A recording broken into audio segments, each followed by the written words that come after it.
Here's how to make a gorgeous balloon garland from these 3 types of clusters.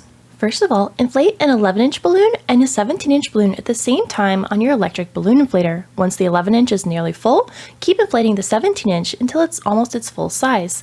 Then let a little bit of air out and press the balloons either against the table or your torso to make sure they're nice and round. Tie them into a pair by wrapping the nozzles around twice and tie them in a knot. This will make the first pair of our cluster. Inflate 2 11-inch balloons anywhere between 5 and 8 inches in diameter. The exact size doesn't particularly matter, we just want to have a nice mix of sizes to give our garland a beautiful organic look. Tie the balloons together into a pair and then make a second pair from 2 11-inch balloons.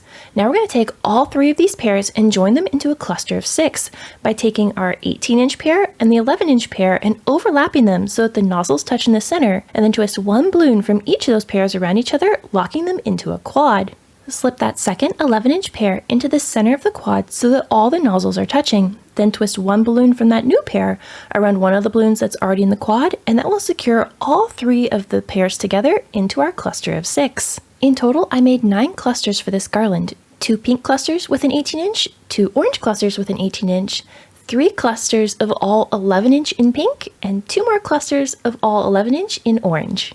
To join my clusters into a garland, I'm going to take 2 empty 260 balloons and tie them end to end in a long string. Starting with an all 11-inch balloon cluster, I'm going to tie the string to the center of that cluster. Pinch the string against the nozzles, pull it tight, and wrap it in a figure 8 around 2 of those balloons to secure the 2 of them together. Nestle an orange cluster right up against that first one. Pull the 260 tight up through the center of that new cluster and wrap it in a figure 8 pattern around 2 of those balloons. This will join the 2 of them together in the start of our garland. Nestle an orange cluster that has an 18-inch balloon on it next, pulling the 260 up through the center and wrapping it around 2 of the balloons of this one. Apart from that first cluster, every section of color going forward will have both an all 11-inch cluster and one cluster that has an 18-inch balloon. As I add 18-inch balloon clusters to the garland, I want to make sure I'm moving around the placement of that 18-inch balloon so they don't all end up on one side of the garland. After I've tied 7 clusters together, I'm going to take the remaining 260 tail and tie it to one of the nozzles of that final cluster. This garland is long enough to stretch across my 6.5 foot circle arch with a couple clusters reserved for pooling on the floor. I'm going to secure the end of my garland to the top left section of my circle arch by stretching 2 balloons of that first cluster apart and slipping the frame between those 2 balloons so that the frame sits against the nozzles. Then take those 2 balloons with the frame between them and twist them around each other twice to secure the end of the garland in place. I'm going to attach the opposite end of the garland in the exact same way to the lower right hand side of the circle arch before rotating around the clusters of the garland so that they make a nice stair-step shape instead of a straight line across the center of the circle. This will just give our garland a little bit more visual interest.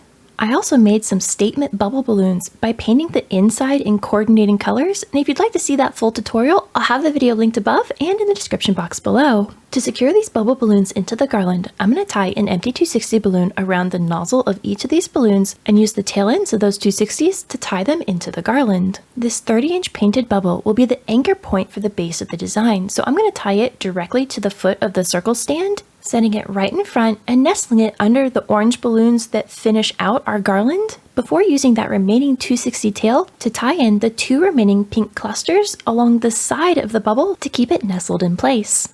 I'm going to accent the garland with 3 more of these bubbles evenly spread out across the entire length of the garland. I've also inflated 5-inch balloons to 4.5 inches in diameter and tied them into quads. I'm going to join 2 of those quads together to make mini clusters. Take a 260 balloon, cut it in half, and tie one of those quads to each end of the 260, and that will make a mini cluster. Attach these to the garland by stretching that 260 between each of those quads tight and wrap it around one of the balloons that's already in the garland, making sure that 260 sits against the nozzle of that larger balloon so it's hidden from sight. Then you can play around with the placement of those little quads until you like how they're sitting. You can join them into larger groups for more of a statement texture piece, spread them apart to fill in any gaps between larger balloons, or place them along the edge to help define the overall shape of the garland. This design felt like it needed some sparkle and movement, so I cut 6-inch sections off of a gold foil table skirt. I'm going to use some glue dashes to tuck these gold foil pieces in between balloons so you can't see the top section of that skirt, you only see the tinsel falling down out of the garland.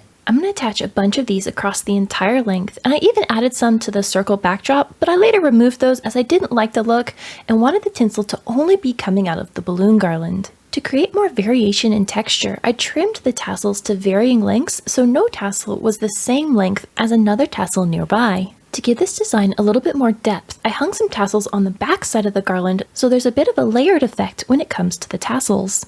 Then I added a neon sign to the upper right hand side of the circle arch and simply wired it to the frame and then put a piece of tape over that wire so it doesn't slide down the circle. Then I like to tuck the power cord down through the back side of the balloon garland to the floor and out the back of the design so the sign looks like it's floating. If you'd like to learn how to make other quick and gorgeous balloon designs, you should check out this video. And until the next time, remember, stay creative everybody!